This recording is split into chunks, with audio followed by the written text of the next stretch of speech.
श्रीकृष्ण परब्रह्मणे नमः। श्रीमद्भगवद्गीता अतः सप्तमो अध्यायः ज्ञानविज्ञानयोगः। श्रीभगवान् उवाच मया सक्तमना पार्थ योगं युजन्मदाश्रयः असंशयं समग्रं मां यथा जिज्ञाससि ತಚ್ಛೃಣುಃ। ಅರ್ಜುನ, ಅನನ್ಯವಾದ ಭಕ್ತಿಯಿಂದ ನನ್ನಲ್ಲಿಯೇ ಮನಸ್ಸು ಕೇಂದ್ರೀಕರಿಸಿ ನಾನು ಹೇಳುವ ಜ್ಞಾನ ವಿಜ್ಞಾನ ಯೋಗವನ್ನು ಕೇಳು. ಇದರಿಂದ ನನ್ನನ್ನು ತಿಳಿದುಕೊಳ್ಳಲು ನಿನಗೆ ಅನುಕೂಲಕರವಾಗುತ್ತದೆ. ಜ್ಞಾನಂ ತೇ ಸಹಂ ಸವಿಜ್ಞಾನಂ ಇದಂ ವಕ್ಷ್ಯಾಮ್ಯಸ ಶೇಷಯತ ಯಜ್ಞಾತ್ವಾ ನೀಹ ಭೂಯಸ್ತ್ಯನೇತ ಜ್ಞಾತವ್ಯಯಂ ಶಿಷ್ಯತೆ. ನಿನಗೆ ನಾನು ವಿಜ್ಞಾನಪೂರ್ವಕವಾಗಿ ತತ್ವಜ್ಞಾನವನ್ನು ಸಂಪೂರ್ಣವಾಗಿ ವಿಷಯದ ಆಳವನ್ನು ಹೇಳುತ್ತೇನೆ, ಕೇಳು. ಇದನ್ನು ತಿಳಿದ ನಂತರ ಇನ್ನೂ ತಿಳಿಯಬೇಕಾದ ವಿಷಯವು ಯಾವುದೂ ಇರುವುದಿಲ್ಲ. ಮನುಷ್ಯಾಣಾಂ ಸಹಸ್ರೇಷು ಕಶ್ಚಿದ್ಯತಿ ಸಿದ್ಧಯೇ ಯಥಾ ತಾಪಪಿ ಸಿದ್ಧಾನಾಂ ಕಶ್ಚಿನಾವೇತಿ ತತ್ವತಃ. ಹೇ ಅರ್ಜುನ, ಸಾವಿರದಲ್ಲಿ ಒಬ್ಬ ಮಾತ್ರ ನನ್ನನ್ನು ತಿಳಿಯಲು ಪ್ರಯತ್ನ ಮಾಡುತ್ತಾನೆ. ಹಾಗೆ ಪ್ರಯತ್ನಿಸಿದವರಲ್ಲಿ ಒಬ್ಬ ಮಾತ್ರ ನನ್ನನ್ನು ಯಥಾರ್ಥ ಸ್ವರೂಪವನ್ನು ತಿಳಿಯುತ್ತಾನೆ. ಭೂಮಿರಾಪೋಸನಲೋ ವಾಯುಃ ಖಂಬನೋ ಬುದ್ಧಿರೇವ ಚ ಅಹಂಕಾರ ಇತೀಯಮ್ಮಿ ಭಿನ್ನಾ ಪ್ರಕೃತಿರಷ್ಟಧಾ. ಭೂಮಿ, ನೀರು, ಅಗ್ನಿ, ವಾಯು, ಆಕಾಶ, ಮನಸ್ಸು, ಬುದ್ಧಿ, ಅಹಂಕಾರ ಎಂದು ನನ್ನ ಪ್ರಕೃತಿಯ 8 ವಿಧಗಳಾಗಿ ಇರುತ್ತದೆ. ಇದನ್ನು ಅಪ್ರಾಪ್ರಕೃತಿ ಎಂದು ಹೇಳುತ್ತಾರೆ. ಅಪರೇಯಮಿತಸ್ತನ್ಯಾಮಂ ಪ್ರಕೃತಿ ವಿಧಿ ಮೇ ಪರಾಂ ಜೀವಭೂತ ಮಹಾಬಾಹೋ ಯಯದೇಂ ಧಾರ್ಯತೆ ಜಗತ. ಈ ಅಪ್ರಾಪ್ರಕೃತಿಯಲ್ಲದೆ ಸಂಪೂರ್ಣ ಸರ್ವ ಜಗತ್ತನ್ನು ಆವಾಹಿಸಿರುವ ಆಧ್ಯಾತ್ಮಿಕ ಪ್ರಕೃತಿ ಬೇರೊಂದಿದೆ. ಇದುವೇ ನನ್ನ ಜೀವರೂಪವಾದ ಪರಾಪ್ರಕೃತಿ. ಚೇತನಾಪೂರ್ಣ ಪ್ರಕೃತಿ ಅಂದರೆ ಪರಾಪ್ರಕೃತಿ, ಅಪ್ರಾಪ್ರಕೃತಿ ಎಂದು 2 ವಿಧವಾಗಿ ಪ್ರಕೃತಿಗಳಿವೆ. 2ರಲ್ಲಿ ಪರಾಪ್ರಕೃತಿ ಪರಮಶ್ರೇಷ್ಠ, ಅಪ್ರಾಪ್ರಕೃತಿ ಮಾಯಿಕ ಪ್ರಪಂಚ. ಏತದ್ಯೋನೀನಿ ಭೂತಾನಿ ಸರ್ವಾಣಿ ತೂಪಧಾರಯೇ ಅಹಂ ಕೃತ್ಸೈಸ್ಯ ಜಗತಃ ಪ್ರಭವಃ ಪ್ರಲಯಸ್ತತಾ. ಸಮಸ್ತ ಪ್ರಾಣಿಗಳು, ಜೀವ ಜಗತ್ತು ಈ 2 ರೀತಿಯ ಪ್ರಕೃತಿಗಳಿಂದಲೇ ಉತ್ಪನ್ನವಾಗುತ್ತಿವೆ. ಜಗತ್ತಿನ ಸೃಷ್ಟಿ, ಜಗತ್ತಿನ ಪ್ರಳಯ, ಸೃಷ್ಟಿ ಮತ್ತು ಲಯಗಳು ಈ 2 ಕೆಲಸಗಳು ನನ್ನಿಂದಲೇ ಆಗುತ್ತಿವೆ. ಸಂಪೂರ್ಣ ಸರ್ವ ಜಗತ್ತಿಗೆ ನಾನೇ ಕಾರಣನಿದ್ದೇನೆ. ಮತಃ ಪರಂತರಂ ನಾನ್ಯತಾ ಕಿಂಚಿದಸ್ತಿ ಧನಂಜಯ ಮಯಿ ಸರ್ವಮಿದಂ ಪ್ರೋತಂ ಸ್ತೋತ್ರಿ ಮಣಿಗಣ ಇವ. ಪಾರ್ಥ, ನನಗಿಂತಲೂ ಉನ್ನತವಾದ ಶ್ರೇಷ್ಠವಾದ ಸತ್ಯವಿಲ್ಲ. ನನಗಿಂತಲೂ ಪರಮ ಸ್ವರೂಪವಿಲ್ಲ. ಮುತ್ತುಗಳು ದಾರಕ್ಕೆ ಪೋಣಿಸಿದ ಹಾಗೆ ಸಮಸ್ತ ಜಗತ್ತು ನನ್ನಲ್ಲಿಯೇ ವಾಸವಾಗಿರುತ್ತದೆ. ರಸೋಸಹಂ ಅಪೂಸು ಕೌಂತೇಯ ಪ್ರಭಾಸಿ ಶಶಿ ಸೂರ್ಯಯೋಃ ಪ್ರಣವಃ ಸರ್ವವೇದೇಷು ಶಬ್ದಃ ಖಿ ಪೌರುಷಂ ನೃಷು. ಪ್ರಾಪಂಚಿಕ ಜಗತ್ತಿನಲ್ಲಿ ನೀರಿನಲ್ಲಿರುವ ರುಚಿಯು ನಾನು, ಸೂರ್ಯ ಚಂದ್ರನಲ್ಲಿ ಬೆಳಕು ನಾನು, ವೇದಗಳಲ್ಲಿನ ಓಂಕಾರನಾದ ನಾನು, ಆಕಾಶದಲ್ಲಿನ ಶಬ್ದ ನಾನು, ಪುರುಷರಲ್ಲಿನ ಶಕ್ತಿ ನಾನು. ಪುಣ್ಯೋ ಗಂಧಃ ಪೃಥಿವ್ಯಾಂ ಚ ತೇಜಸ್ಯಾಸ್ಮಿ ವಿಭಾವಸೋ ಜೀವನಂ ಸರ್ವಭೂತೇಷು ತಪಸ್ಯಾಸಿ ತಪಸ್ವಿಷು. ಸಂಪೂರ್ಣ ಜಗತ್ತಿನ ಭೂಮಿಯಿಂದ ಬರುವ ಸುಗಂಧವೂ ನಾನು, ಅಗ್ನಿಯಿಂದ ಹುಟ್ಟುವ ಉಷ್ಣತೆ ನಾನು, ಸಮಸ್ತ ಜೀವಕೋಟಿ ಪ್ರಾಣಿಕೋಟಿಗಳಲ್ಲಿರುವ ಚೈತನ್ಯ ಸ್ವರೂಪನು ನಾನು, ಎಲ್ಲಾ ತಪಸ್ವಿಗಳ ತಪಸ್ಸು ನಾನು. ಬೀಜಮ್ಮ ಸರ್ವಭೂತಾನಾಂ ವಿಧಿ ಪಾರ್ಥ ಸನಾತನಂ ಬುದ್ಧಿರ್ಬುದ್ಧಿ ಮತಾಮಸ್ಮಿ ತೇಜಸ್ವಿ ನಾಮಹಂ. ಎಲ್ಲಾ ಪ್ರಾಣಿಗಳ ಸನಾತನವಾದ ಶಾಶ್ವತವಾದ ಬೀಜ ಸ್ವರೂಪನು ನಾನು, ಪ್ರಜ್ಞಾವಂತರ ಬುದ್ಧಿಶಕ್ತಿ, ತೇಜೋವಂತರ ತೇಜಸ್ಸು ನಾನು.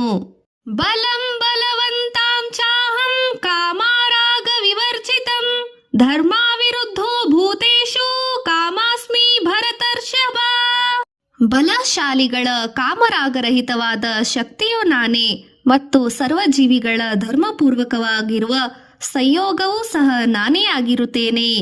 ಏ ಚೈವ ಸಾತ್ವಿಕಾ ಭಾವ ರಾಜಸಾಸ್ಮಾ ಸಾಶ್ಯಯೇ ಮತ ಏವೇತತಾನ ವಿಧೀನ ಸ್ವಹ ತೇಷು ತೇ ಮಯಿ.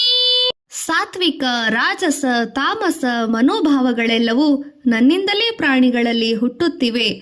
ಆದರೆ ಯಥಾರ್ಥವಾಗಿ ನನ್ನಲ್ಲಿ ಸಾತ್ವಿಕ, ರಾಜಸ, ತಾಮಸ ಪ್ರಕೃತಿಗಳಿಲ್ಲ. ಆ ಪ್ರಕೃತಿಗಳಲ್ಲಿ ನಾನಿಲ್ಲ. ತ್ರಿಭಿರ್ಗುಣ ಮಯಿರ್ಭಾವೇ ಏಭಿ ಸರ್ವಮಿದಂ ಜಗತ ಮೋಹಿತಂ ನಾಭಿಜಾನಾತಿ ಮಾಮಿಭ್ಯಂ ಸರ್ವಮವ್ಯಯಂ. ಅರ್ಜುನ, ಈ ಸರ್ವ ಜಗತ್ತಿನಲ್ಲಿರುವ ಸಮಸ್ತ ಪ್ರಾಣಿಗಳು ಗುಣ ಸ್ವಾಭಾವಿಕವಾದ ಸಾತ್ವಿಕ, ರಾಜಸ, ತಮೋ ಗುಣಗಳೆಂಬ ತ್ರಿವಿಧ ಭಾವಗಳಿಗೆ ವಶವಾಗಿವೆ. ತ್ರಿಗುಣಾತೀತನಾದ ನನ್ನನ್ನು ಈ ಪ್ರಾಣಿಗಳು ಗುರುತಿಸಲಾಗುವುದಿಲ್ಲ. ದೈವೀ ಹೇಷ ಗುಣಾಮಯಿ ಮಮ ಮಾಯಾ ದುರತ್ಯಯ ಮಾಮೇವ ಈ ಪ್ರಪದ್ಯಂತೆ ಮಾಯಾಮೀತಾಂ ತರಂತಿ ತೇ. ನನ್ನ ಮಾಯೆ ತ್ರಿಗುಣಾತೀತವಾಗಿದೆ ಮತ್ತು ಅಲೌಕಿಕವಾಗಿದೆ. ಇದನ್ನು ಅಧಿಗಮಿಸಲು, ದಾಟಲು ಯಾರಿಗೂ ಸಾಧ್ಯವಾಗಿಲ್ಲ. ಆದರೆ ಕಾಯ ವಾಚ ಮನಸ ಕರ್ಮಣ ನನ್ನ ನಂಬಿದ ಜನರು ಈ ಮಾಯೆಯನ್ನು ಅತಿಕ್ರಮಿಸಿ ಭೌತಿಕ ಬಂಧನಗಳಿಂದ ವಿಮುಕ್ತರಾಗುತ್ತಾರೆ. ನಮಾಂ ದುಷ್ಕೃತೀನೋ ಮೂಢ ಪ್ರಪಂದ್ಯತೆ ನರಾಧಮ ಮಯಾಯಾಸ ಪಹೃತ್ತಾಜ್ಞಾ ಆಸುರಂ ಭಾವಮಾಶ್ರಿತಃ. ಮಾಯಾಮೋಹ ಬಂಧಿತರಾಗಿರೋದರಿಂದ ಕೆಲವರು ನಾಸ್ತಿಕರು, ಮೂರ್ಖರು, ರಾಕ್ಷಸ ಗುಣಗಳಿರುವವರು, ಅಧರ್ಮವಂತರು, ಅನಾಚಾರಿಗಳು ನನ್ನನ್ನು ನಂಬಿ ಪೂಜಿಸುವುದಿಲ್ಲ. ಚತುರ್ವಿಧ ಭಜಂತಿ ಮಾಂ ಜನಾಃ ಸುಕೃತಿನೋ ಸರ್ಜುನ ಅರ್ಥೋ ಜಿಜ್ಞಾಸುರಾರ್ಥೀರ್ತಿ ಜ್ಞಾನಿ ಚ ಭರತರ್ಷಭ. ಶುಭ ಕರ್ಮಗಳನ್ನು ಆಚರಿಸುವವರು, ಧರ್ಮ ಮಾರ್ಗದಿಂದ ಸುಖ ಸಂಪತ್ತುಗಳನ್ನು ಬಯಸುವವರು, ಶಾರೀರಿಕ ಮಾನಸಿಕ ಬಾಧೆಗಳಿಗೆ ಗುರಿಯಾದವರು, ಭೌತಿಕ ವಿಷಯಗಳ ಬಗ್ಗೆ ಆಸಕ್ತಿಯನ್ನು ಬಿಟ್ಟು ದೈವಜ್ಞಾನವನ್ನು ಬಯಸುವವರು, ಈ 4 ವಿಧದ ಭಕ್ತರು ನನ್ನನ್ನು ನಂಬಿ ಪೂಜಿಸುತ್ತಾರೆ. ತೇಷಾಂ ಜ್ಞಾನಿ ನಿತ್ಯಯುಕ್ತಾಂ ಏಕಭಕ್ತಿರ್ವಿಶಿಷ್ಯತೆ ಪ್ರಿಯೋ ಹಿ ಜ್ಞಾನಿನೋಸ್ತ್ಯರ್ಥಂ ಅಹಂ ಸ ಚ ಮಮ ಪ್ರಿಯಃ. ಈ 4 ರೀತಿಯ ಭಕ್ತರಲ್ಲಿ ಸದಾ ನನ್ನನ್ನೇ ಧ್ಯಾನಿಸುತ್ತಾ ಶುಭಾಶುಭಗಳಿಗೆ ನಾನೇ ಕಾರಣನೆಂದು ನಂಬಿ ಆರಾಧಿಸುವ ಭಕ್ತರು ಅತ್ಯುತ್ತಮರು. ಯಾಕೆಂದರೆ ನನ್ನನ್ನು ತಿಳಿದವರು ನನಗೆ ಇಷ್ಟ ವ್ಯಕ್ತಿಗಳು. ಉದಾರಾಹ ಸರ್ವ ಏವೈತಿ ಜ್ಞಾನಿ ತ್ವಾದೇವ ಮೇ ಮತಃ ಆಸ್ಥಿತಃ ಸಹಿ ಯುಕ್ತಾತ್ಮ ಮಾಮೇವಾತ್ಮೂತ ಮಾಂ ಗತಿಂ. ನನ್ನನ್ನು ನಂಬಿದವರೆಲ್ಲರೂ ನನಗೆ ಇಷ್ಟವಾದವರೇ. ಆದರೂ ನನ್ನನ್ನು ತಿಳಿದ ಜ್ಞಾನಿಯಲ್ಲಿ ಮಾತ್ರ ನನ್ನ ಮಹಿಮಾಂಶ ಇರುತ್ತದೆ. ಹೀಗಿರಲು ಕಾರಣವೇನೆಂದರೆ ಬಾಳು, ಬದುಕು, ಕಷ್ಟ, ಸುಖ, ಲಾಭ, ನಷ್ಟ, ಅದೃಷ್ಟ, ದುರಾದೃಷ್ಟ ವಿಷಯಗಳಲ್ಲಿ ಸಂಪೂರ್ಣವಾಗಿ ನನ್ನನ್ನು ನಂಬಿರುವುದೇ ಕಾರಣ.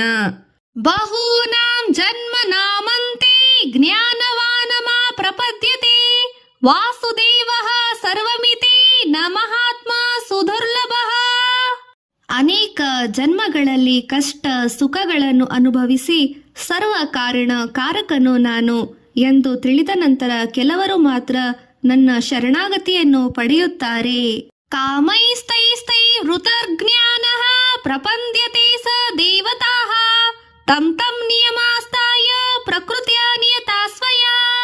ಬಹುವಿಧವಾದ ಬಯಕೆಗಳಿಂದ ಸಾಂಸಾರಿಕ ಬಂಧನಗಳಲ್ಲಿ ಹುದುಕಿಕೊಂಡು ತಮ್ಮ ತಮ್ಮ ಬುದ್ಧಿ ಭಾವನೆಗಳಿಗೆ ಅನುಗುಣವಾಗಿ ದುರಾಶೆಗೆ ಬಿದ್ದು ಬೇಗ ಬೇಗ ಲಾಭ ಪಡೆಯಲು ಅಜ್ಞಾನದಿಂದ ಸಿಕ್ಕ ದೇವತಾ ಪ್ರತಿಮೆಗಳನ್ನು ಪೂಜಿಸುತ್ತಾ ಇರುತ್ತಾರೆ. ಯೋ ಯೋ ಯಾಂ ಯಾಂ ತನು ಭಕ್ತಃ ಶ್ರದ್ಧಾಯಾರ್ಚಿತು ಮಿಚ್ಛತಿ ತಸ್ಯ ತಸ್ಯ ಚಲಾಂ ಶ್ರದ್ಧಾಂ ತಮೇವ ವಿದಧಾಮ್ಯಹಂ. ಆಶಾ ಬುದ್ಧಿ ಇರುವ ಜನರು ಯಾವ ದೇವತೆಯನ್ನು ನಂಬಿ ಪೂಜಿಸುವರೋ ಅವರಿಗೆ ಆ ದೇವತೆಯಲ್ಲಿಯೇ ನಂಬಿಕೆಯನ್ನು ಹುಟ್ಟಿಸುತ್ತೇನೆ.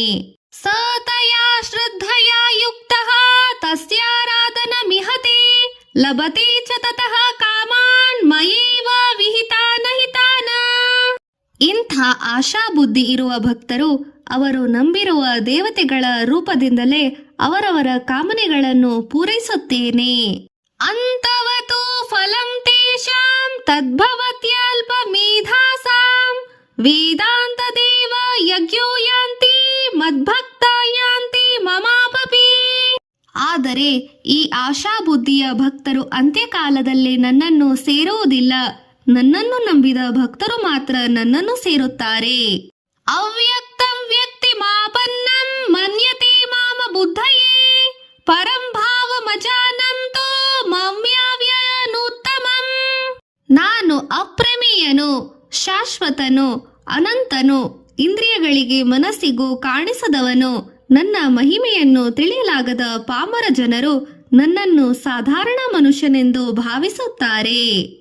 ನಾಹಂ ಪ್ರಕಾಶಃ ಸರ್ವಸ್ಯ ಯೋಗಮಾಯಾ ಸಮಾವೃತಃ ಮೂಢಸ್ಯಂ ನಾಭಿಜಾನಾತಿ ಲೋಕೋ ಮಾಮ ಜಮವ್ಯಯಂ. ಯೋಗಮಾಯ ಸಹಿತನಾಗಿರುವ ನನ್ನನ್ನು ಎಲ್ಲರೂ ಗುರುತಿಸಲಾರರು. ನಾನು ಜನ್ಮರಹಿತನೆಂದು, ಶಾಶ್ವತನೆಂದು, ಪರಮಾತ್ಮನೆಂದು ಮೂಢ ಜನರು ತಿಳಿಯಲು ಅಶಕ್ತರಾಗಿರುತ್ತಾರೆ.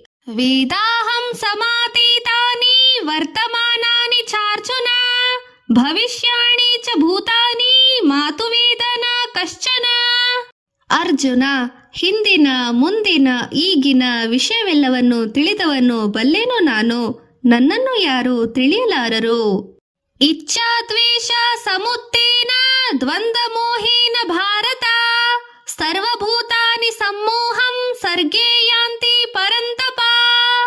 ಅರ್ಜುನ, ಜಗತ್ತಿನಲ್ಲಿರುವ ಮಾನವರೆಲ್ಲರೂ ವ್ಯಾಮೋಹವೆಂಬ ಬಂಧನದಲ್ಲಿ ಸಿಕ್ಕಿಕೊಂಡು ಸುಖ ದುಃಖಗಳನ್ನು ಅನುಭವಿಸುತ್ತಿರುತ್ತಾರೆ. ಈಶಾಂ ತ್ವಂತ ಗತಂ ಪಾಪಂ ಜನಾನಾಂ ಪುಣ್ಯ ಕರ್ಮಣಾಂ ತೇ ದ್ವಂದ್ವ ಮೋಹ ನಿರ್ಮುಕ್ತ ಭಜಂತೆ ಮಾ ದೃಢವ್ರತಾಃ.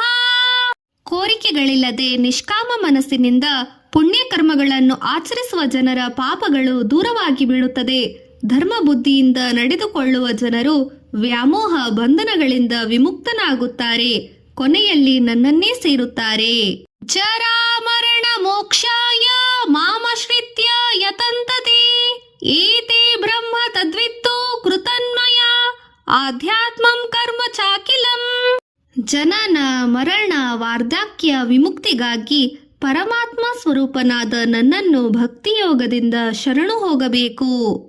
ಸಾಧಿ ಭೂತಾದಿ ದೈವಮ್ಮ ಸಾಧಿ ಯಜ್ಞಂ ಚ ಏವಿಧು ಪ್ರಯಾಣ ಕಾಲೇ ಸಪಿ ಚ ಮಾಂ ತೇ ವಿಧುರ್ಯುಕ್ತ ಚೇತಸಃ.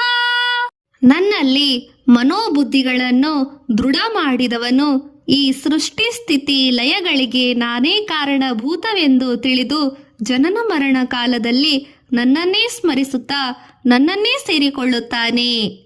ಓಂ ತತ್ಸದಿತಿ ಶ್ರೀಮದ್ ಭಗವದ್ಗೀತಾಸುಪನಿಷತ್ಸು ಬ್ರಹ್ಮವಿದ್ಯಾಂ ಯೋಗಶಾಸ್ತ್ರೇ ಶ್ರೀಕೃಷ್ಣಾರ್ಜುನ ಸಂವಾದೇ ಜ್ಞಾನ ವಿಜ್ಞಾನ ಯೋಗೋ ನಾಮ ಸಪ್ತಮೋ ಅಧ್ಯಾಯಃ. ಪಾರಾಯಣ ಫಲ. ಮಾನವ ಪಿತೃದೇವತೆಗಳು, ಸರೀಸೃಪಗಳು, ಸರ್ಪಾದಿ ನೀಚ ಜನ್ಮಗಳು ತಾರಣವಾಗುತ್ತದೆ.